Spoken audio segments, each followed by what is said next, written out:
OK, well, we've just heard there from the politicians, but now it is your turn. We're live and we're ready to hear from you on Raw Politics, your call.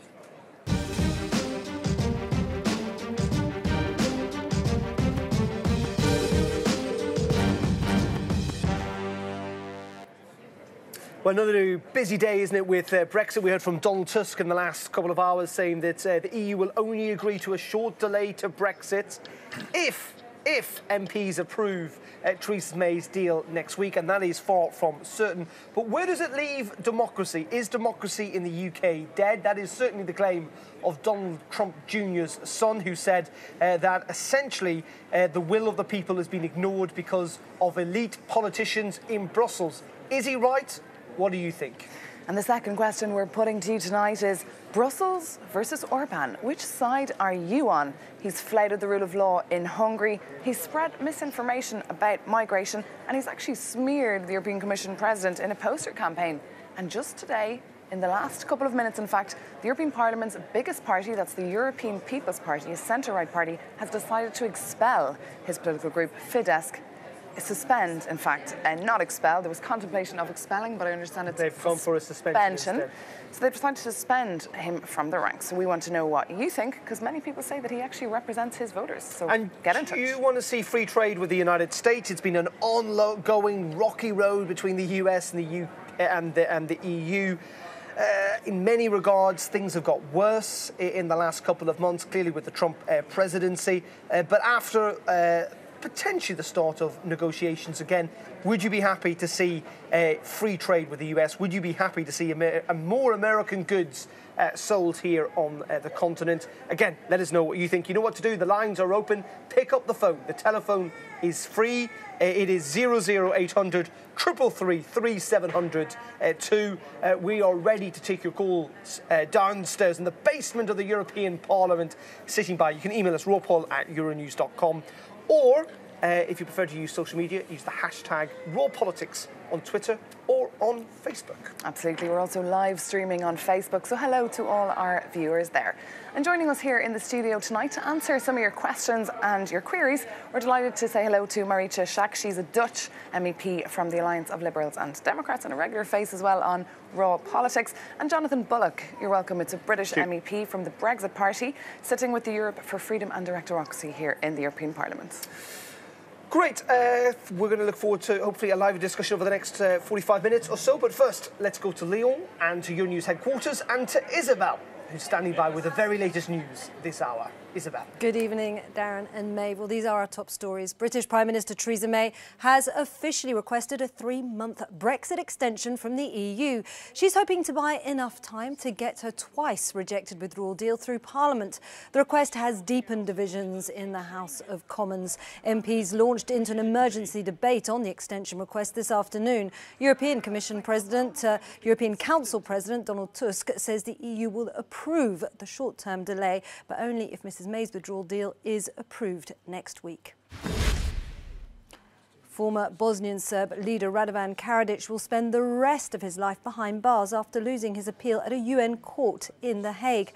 Karadzic had asked the court to overturn a 40-year sentence for genocide, war crimes and crimes against humanity related to the 1995 Srebrenica genocide during the Bosnian War.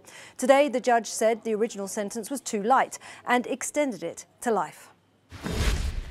And the pan-European centre-right European People's Party has voted to suspend Hungarian Prime Minister Viktor Orban and his Fidesz party until further notice. The move comes after widespread calls for disciplinary action over alleged rule of law violations and an anti-EU campaign. Orban has signalled he'd resign rather than accept a suspension. Well, those are our top stories. Now back over to you in Brussels.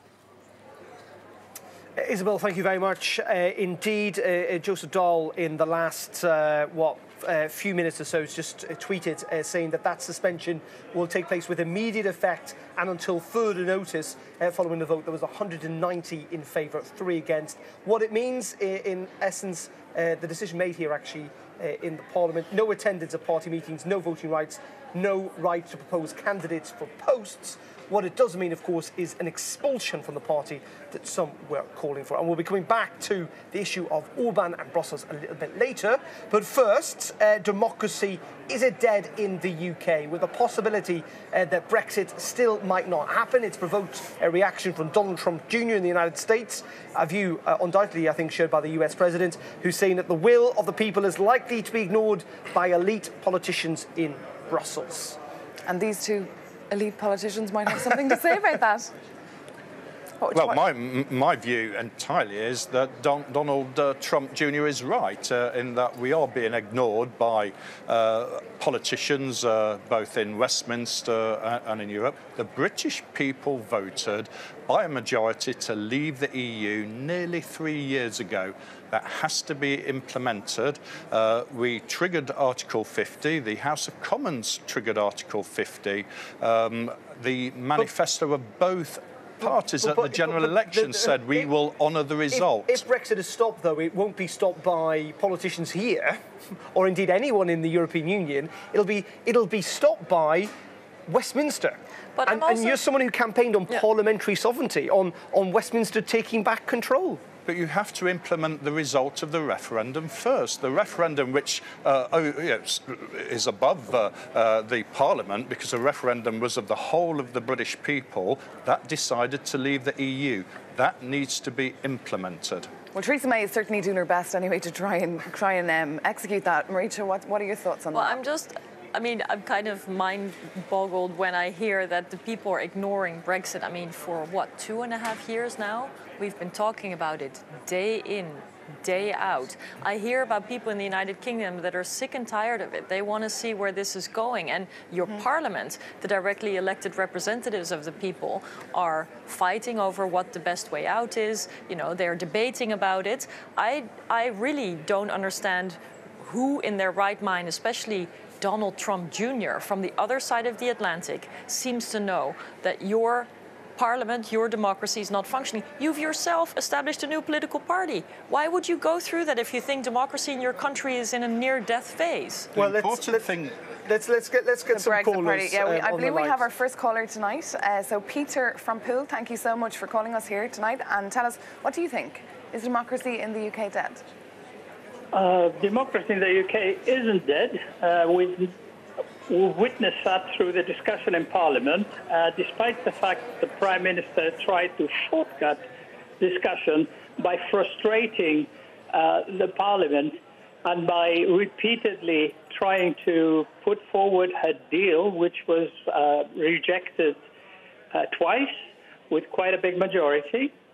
So I don't think that democracy is dead. I also don't think that democracy is the dictatorship of the proletariat, which some of the extreme Brexiters imply, that because we have a majority of 52%, we should immediately rush to Brexit. When the referendum took place, the population wasn't told what the different types of Brexit that could happen. They want the implications of the different types of Brexit were not given to the populace. Therefore, a decision was made probably for the wrong reason. Well, Peter, people did vote to leave. I mean, irrespective of how to leave, they did vote to leave. They were promised they would be leaving next week, and that now looks like it's not happening. I mean, that's not great, considering that. It's just as likely that we're going to have no-deal Brexit. You think so? You think we're still going to go for no deal? Well, even if it is by accident, we might actually leave the EU without a deal, which is going to be catastrophic for the majority of the people who actually voted for this. And Peter, I don't know if you heard what Donald Tusk, the head of the European Council, had to say a little bit earlier. He was setting the scene ahead of tomorrow's European Council, and he clearly said that he'd received the letter from Theresa May and he would contemplate this extension, a short extension, but there was a condition, and that was that the meaningful vote would have to be passed. What do you think of that? Well, he wants some kind of decision from the British Parliament, and at the moment there doesn't seem to be one, because there is no majority for any one solution, including Mrs. May's deal.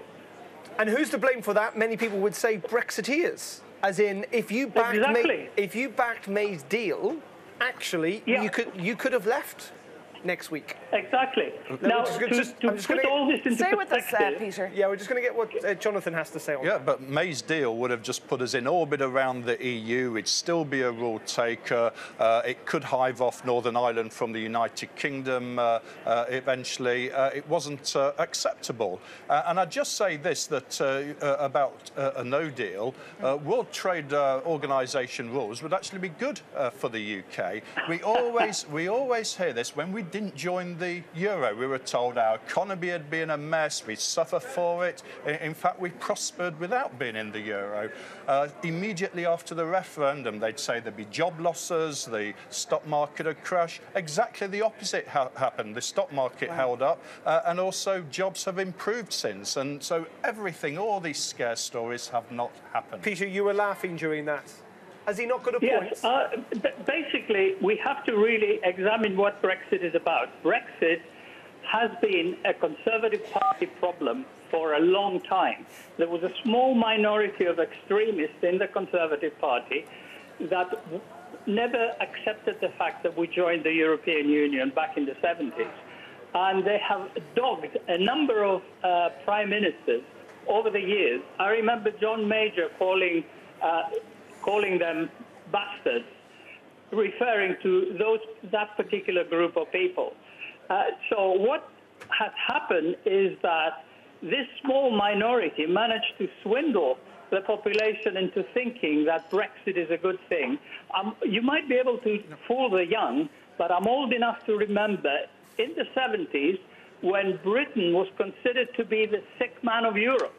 Now, Britain's fortunes have got better and better while the UK was in Europe. But how do you explain that someone like Dr. David Owen, a social democrat who actually left the Labour Party in the 1980s over the issue of Europe because he was pro-Europe, he voted and supported Brexit this time. So this isn't just a problem within the Conservative Party or just on the extremes. This was people like David Owen realising the EU has turned into a pernicious political organisation which has taken over control of many democracies. But why is your government then so keen on entering and getting involved when it comes to home and justice affairs? The UK are the most active member when it comes to Interpol and other areas, and they still want to be a very active member despite the fact that they voted to take back control. So regardless what's happened, you will still want to work and be cooperating. Oh, we can work with the EU just like other countries work with the EU. There's nothing wrong with that at all. We're still in Europe. We'll still be friends. We can still trade. But do you not understand that you cannot? Want our rules and our laws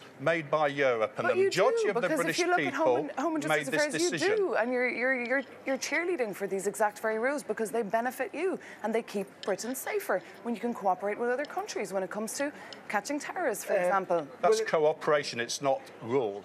Peter, thank you very much for calling in. Other people getting in touch with us. The whole WTO is about trade rules, by the way, but let's keep going. Just Helmut saying people can also change their opinion, therefore the majority is now against the Brexit, as Helmut puts it.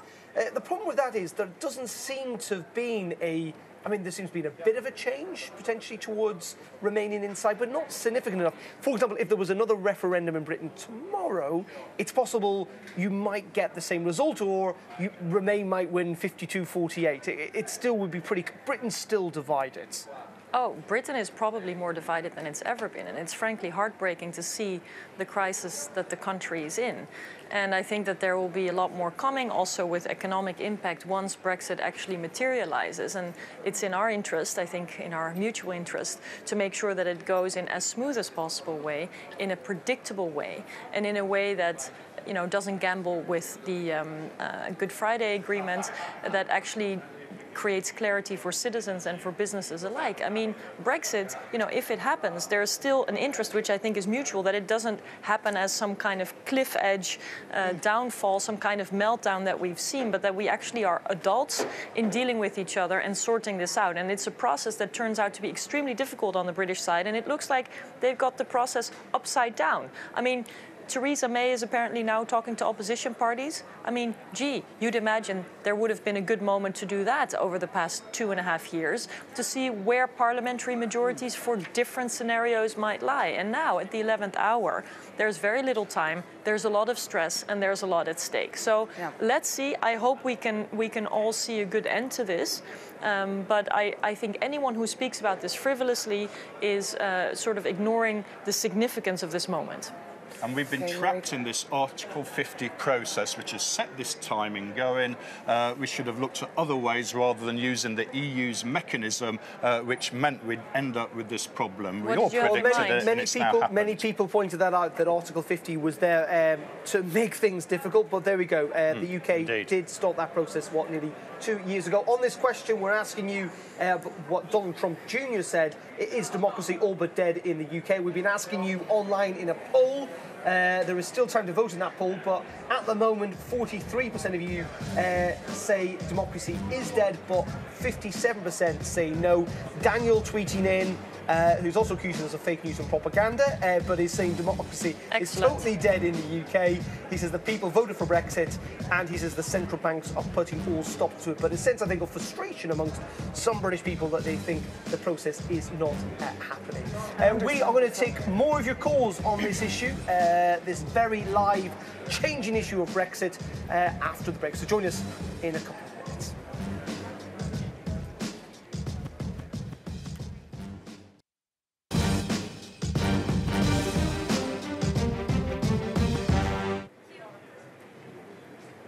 Welcome back to Raw Politics. Your call on the eve of another EU summit that is likely to be dominated by Brexit and whether there should be an extension or not. Will the EU give in to Theresa May's request for an extension up until the end of June? Of course, the UK was due to leave the European Union at midnight next Friday night. That is at the moment looking incredibly unlikely. Lots of people getting in touch.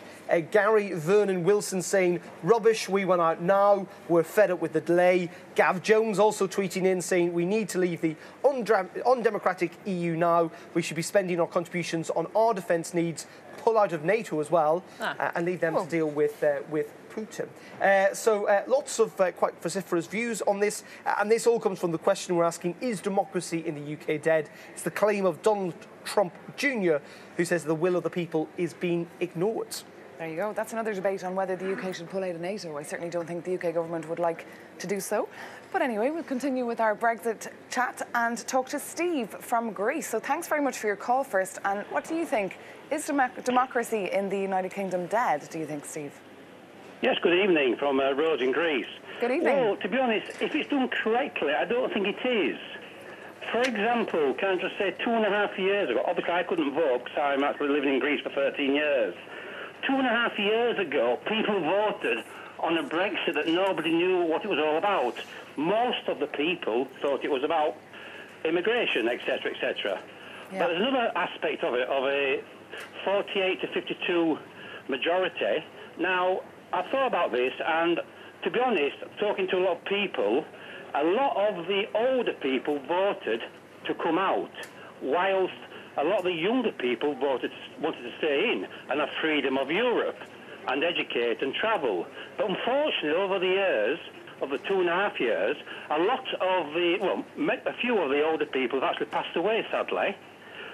Whilst when 2.5 years ago, some of the younger people, 13.5, 14, they are now coming back into the voting age. So I do believe there would be a swing there to start with, of obviously maybe 2 or 3%.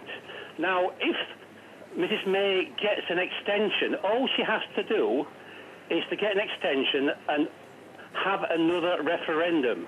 But before she does that, looking at the manifesto, the large book in Europe, the large, thick manifesto, the government, I think, should publicise, bullet shot, all the things that's actually in there so people know what's in there.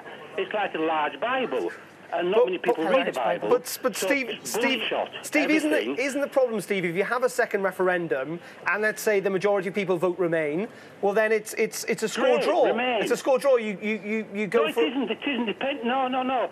People was voting 2.5 years ago, and they had no idea what they was voting. My father, who was now 89, who was 86 and a half then, he had no idea. So I said to my father, please don't vote. But in any future, in any future Brexit deal, if there was another referendum now, we don't really know what the UK's future trade relationship with the EU is going to look like. In fact, Jeremy Corbyn is suggesting the deal that's on the table is currently a blind Brexit. So even 2.5 years on, yes, we know a lot more. I don't think anyone could deny that. But the fact that people would know what they're voting on, that's also not terribly clear.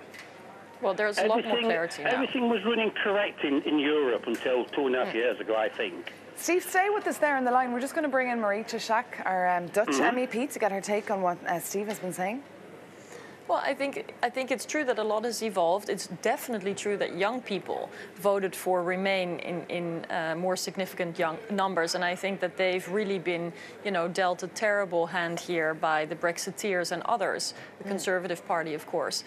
So I feel for them. I think it is awful, and I also don't think you can look at elections like, a score that sort of creates a draw of sorts. I mean, there's always an evolving process of democracy and of reflections of the will of the people in the parliament, and perhaps in a referendum it's up to the British government and the British people and the British parliament to work that out. But the whole idea that one vote with such a slim majority on such a massive decision is, on the one hand, the biggest exercise in democracy, as the Brexiteers say, while on the other hand they're claiming that democracy is near dead in the UK and that this is the end of it. Sorry, it doesn't add up for me. You can't understand, because the UK Parliament at the moment, many would accuse MPs of trying to stifle Brexit, yet they stood on an election campaign in 2017, a year after Brexit, promising to fulfil and respect the votes.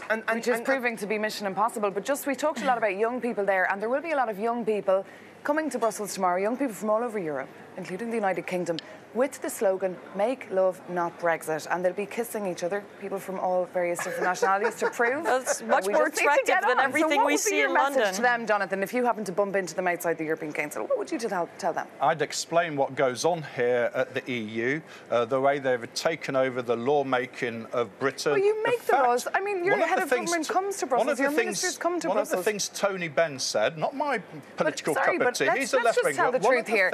Tony Benn said, the member states have much more power. Let me explain. One of the things Tony Benn said, that proof of a democracy is if you can vote out those who make your rules. And it was quite clear in the United Kingdom we couldn't get rid of those people who are making the laws. I mean, you know the EU well. Who makes the rules around here? It's clearly the member states. It's the UK, it's Dublin, it's Berlin, it's France, it's Paris, it's all the member states. I mean, there's very little power here in Brussels, really. It's very clear that member states' governments, including the British government, have a very strong say. They have veto rights on a number of issues. I think that that's hampering the progress of the European Union too much. I think we need to talk about it, because we shouldn't be too distracted with everything that's going on in the European Union. We have the rise of China. We have a confrontational relation with the United States. Brexit has already been an extraordinary distraction, and I hope we're not in the sort of silence before the storm phase where it could get a lot worse still if we have a hard Brexit and every bet is off in terms of what that would lead to.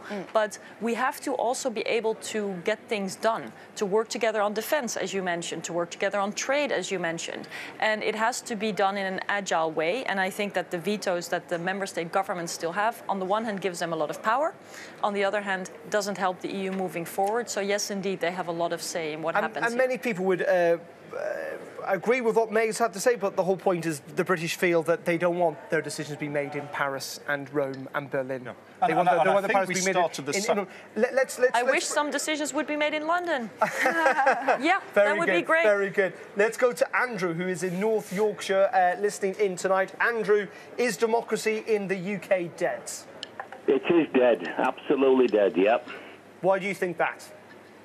Well, I mean, we're just being, they're just blasting this, we've got like propaganda channels such as the BBC. blasting us from the minute we get up until the minute we go to bed on Brexit, trying to drive us mad about Brexit, trying to change a 3-year-old vote. This was 3 years ago. This vote was taken. There was no deal voted for there shouldn't be a deal. It should be a straight Brexit. And what is straight Brexit? Andrew, I assume you voted for Brexit. You voted to take back control to Westminster. Westminster is now in charge. You can't say democracy is dead. We're not out of the EU yet. No, but they are still in charge of this process. They could choose to leave with no deal. Parliament hasn't chosen that course.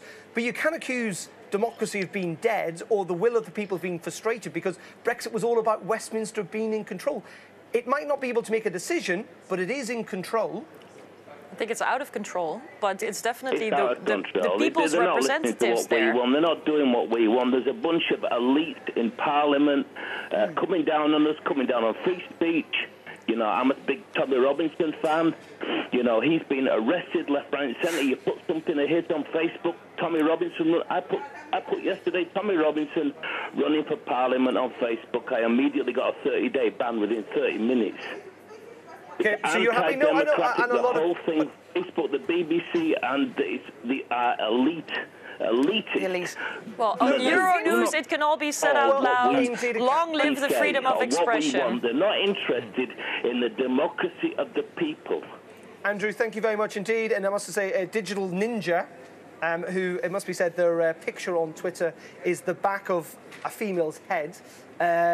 Interesting that 1 out of 4 people around the debate table are in favour of Brexit. How is that fair and unbiased, a balanced view? If that is your view, instead of hiding behind a non-picture on Twitter, why don't you call us in? 00800. Skype us in. You can also Skype. We want to see your face. 333 702, and we're perfectly willing to air your views. The problem is, though, there is an awful lot of people who actually are, like Andrew and others, it must be said, in fact, an awful lot of people who are very frustrated and who do feel, rightly or wrongly, but they do feel that they voted. They were lied to.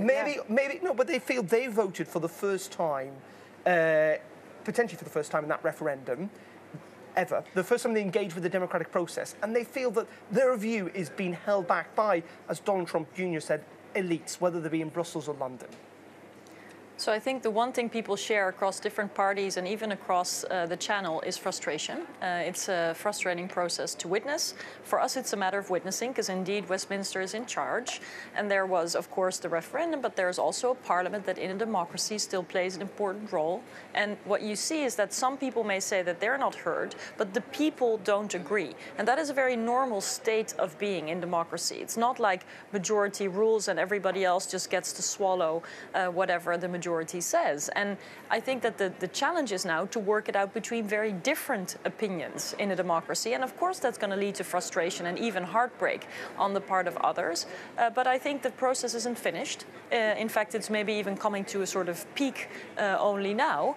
And it is too early to say what's going to happen with the result of the referendum. It's too early to say what the parliament is going to decide. Nobody, not even Donald Trump Jr., can predict the future. But you forget there was a general election 2 years ago where both the major parties were elected on manifestos of respecting the result. Yep. And Article 50 was promised that we'd leave on March the 29th, a week on Friday. That's when we should leave. That's what was in the manifesto. And that's what Theresa May promised 100 times in the House of Commons, that we would leave on March the 29th. That's what we should do. But as some people have been saying, you know, people are allowed to change their minds, and lots of people are getting in touch with us. John Dale saying democracy in the UK is not dead. Education is. Someone called Will says democracy is not dead. It's just in ICU, which is at least quite funny. And Des Lloyd saying the best thing is to stay in the EU as we have a brilliant deal. Clearly, it is provoking an awful lot of reaction. We want your views on that. Also, your views on Viktor Orban v Brussels. Whose side are you on? Right, were the EPP right to suspend him tonight? And also, do you want to see free trade with the US? You know what to do. Pick up the phone, get on Twitter, or indeed on Skype, and get in touch. Join us again in a couple of minutes. Yeah, our lines will be open for just about 15 more minutes, so get in touch. We want to hear from you.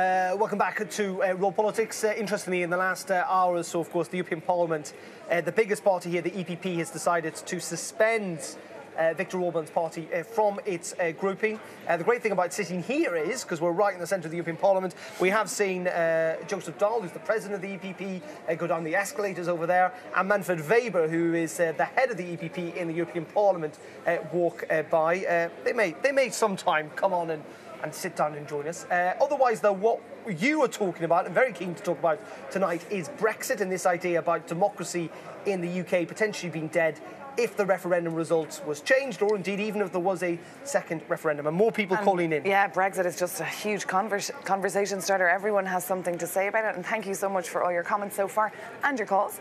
And let's go now to Gary from Berkshire, who's on the line. Gary, thank you so much for calling us tonight. It's great to have you with us on the show. Do you think democracy is dead in the UK? Gary, can you hear us? No, we can't seem to hear him, but Jonathan Phillips has tweeted in saying the UK government does not represent the British people, it represents the EU. And Hello. There he is. Hello, Gary. Hello, Gary. Hello, sorry about that. No, democracy is alive and kicking.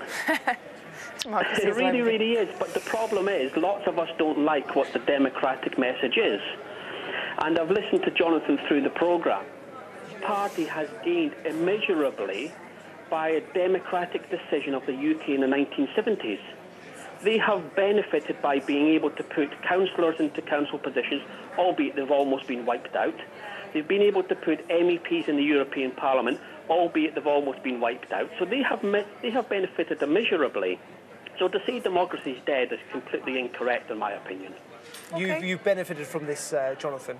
Well, we put people in to stand for election and get elected, and just like democracy with the referendum, and we campaigned. There was a healthy debate in the British Parliament, in Britain, at the time of the referendum. No one's actually mentioned that. There were big interviews, there was a big discussion, and in the end, the people decided to leave, and that needs to be implemented. Now, if once we leave, and I think we'll be a brilliant future outside the EU, but if 5-10 years down the line, people don't like it, they're welcome to have another vote whether to go back in or not. That's democracy. Let's hear what Susan from Hertfordshire has to say. I believe she's on the line. Susan, thank you so much for calling Raw Politics your call. We want to ask you, is democracy in the UK dead, do you think?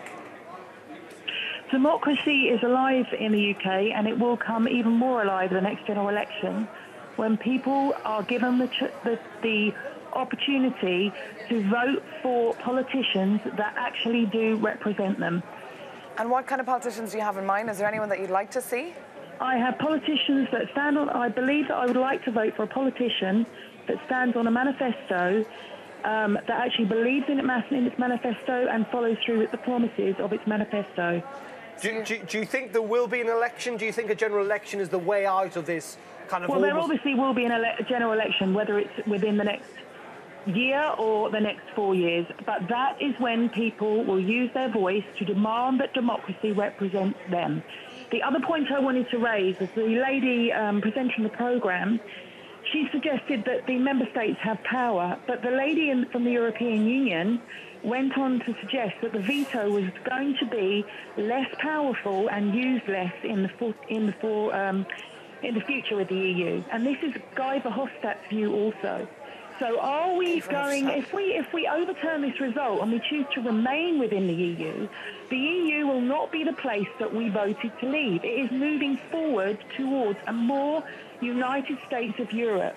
And if countries believe that they have a voice, then are told that actually the veto is less valuable, then I think we need that is not a position that the UK wants to be in. It will not be a position that the UK will be able to uphold. It's an interesting point, Susan. Thank you very much for that. That's great. And that is an interesting point, and it is true that, you know, Europe is moving, and it's moving in a direction. And let's face it, Guy Verhofstadt, the head of your party, he's a massive, massive federalist, so he scares a lot of people off. Yeah, sure. I mean, not everyone wants to go that way. And it only underlines that there are so many different voices and different representatives here in the Parliament, right? Yeah.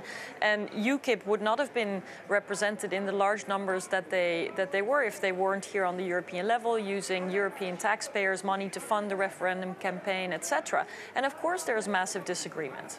And I think that that's normal because people in societies, whether it's the UK or the Netherlands, where I'm from, they don't disagree. They don't agree with each other on everything. Some people... Isn't the problem the distance of that detachment? As in, like, Brussels to a lot of people in many European countries feels and seems like a remote, faraway place. Yeah, but I'm a human being. I'm a politician. It's also not a matter of Orban versus Brussels. Brussels is a place where people come together, just like London is a place where people come together. And then they go home to work with their constituents, talk to their constituents. So they take what their constituents need to see. Changes in agricultural policy, changes in digital policy, changes in defense or foreign policy or trade policy, and they work it out together, and then they go home to talk to their constituents. Brussels is an abstract thing to me. The EU is an abstract thing to me. But what I think people see very well is a person like yourself, a person like me. We disagree, but we each represent people, and that's the beauty of democracy, which is indeed alive and in the UK kicking. Well, there we go. Multilingual talking shop. We are going to carry on this discussion. You've only got a couple of more minutes to call in. You're clearly quite keen on all of this. Pick up the phone 00800 333 3702, and we'll carry on talking about this and potentially even something else in a couple of minutes. Yeah, I'm dying to talk about Viktor Orban, so please, if you have any thoughts on that, the fact that he's been suspended from the European People's Party, it's pretty massive. Get in touch. See you after the break.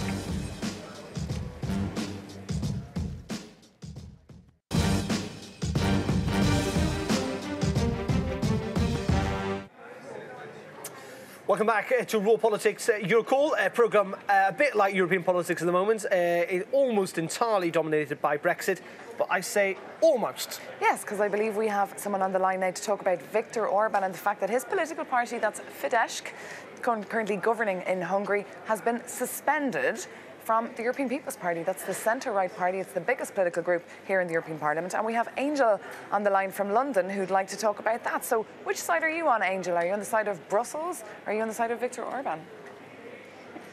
Good evening. Yes. Well, first of all, I like Brussels and the EU. And for that, two things what I would like to highlight. One of them is democracy is not that in the UK, definitely true. And if they give back the vote to the people, the final vote, because the vote for the Brexit has happened since 3 years ago, which is a long Angel, time. what do you think about Viktor Orban, though? What do you think about Viktor Orban? We haven't got much time. Viktor Orban, yes. About Viktor Orban, I would like to say that I'm Hungarian and I'm in the United Kingdom because of him. Oh, wow. So you fled your country because of Viktor Orban? There you go. I left the country when he started. Interesting, and you're not the only. A lot of the young have fled Hungary for various reasons. Therefore, I think it's really important. This is not about Brussels versus Orban. Yes. The decision taken tonight is from his political family to say you've crossed a line, okay? But on the other hand, this is, I believe, about the rule of law that Viktor Orban has violated. And it's a good thing that there are consequences. We need to see the details of what those consequences are. But it's taken way too long for the Conservative group to attach any consequences, to draw conclusions from what Viktor Orban has been doing to the rule of law, to the media and to his country that makes people flee. That's serious. And even us framing it as Brussels is not very clear. But anyway, we're running out of time. Just a few more tweets on Brexit. Gary Clark, let's be honest, we all like democracy if we support the message. Politics in London needs to be reformed with the removal of winner takes all. We need to work together to solve a national, I think it means a national solution, not pull apart. And Matteo saying democracy is well and live in the UK. Even if another referendum is held, people or elected representatives contribute to democracy, even when both make mistakes. Let's get tonight's last words.